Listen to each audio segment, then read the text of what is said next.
AI কৃত্রিম পদ্ধতিতে মৎস্য চাষ করার একটা পরীক্ষামূলক এলাকার ভিতরে বেশি মাছ চাষ করার যে একটা পদ্ধতি, এর একটা সিস্টেম।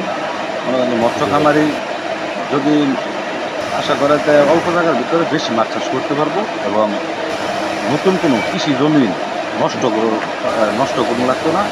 আমার যেন 52% জমিন আছে, 52% জমিনের ভিতরে ৭৫,০০০ মাছ চাষ। যেমন আমাদের 4টা পুকুরের মাছ আছে 1 পুকুরের ভিতরে। আচ্ছা আচ্ছা।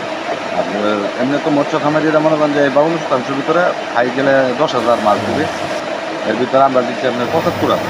4টা পুকুরের মাছ আছে এর ভিতরে। নতুন মনে করেন যে কৃষি জমি আর মানে নষ্ট করুন লাগতো না, মানে একটা দিয়ে আপনার সবকিছু মিলিয়ে একটা বিষয় জানা যাচ্ছে যে এই এআই পদ্ধতি এইভাবে মাছ চাষ করলে মানে যে আমাদের আবাদি যে জমি যেগুলো আর কি, কৃষি জমি যেগুলা, এগুলা নষ্ট কম হইব আর কি, যদি এটা বাণিজ্যিকভাবে শুরু হয় আর কি।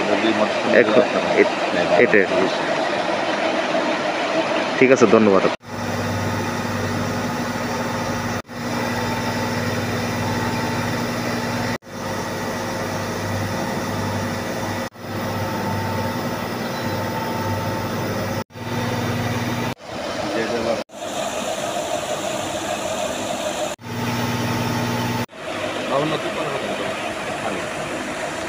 গভীরতা আছে আপনার 15 ফুট।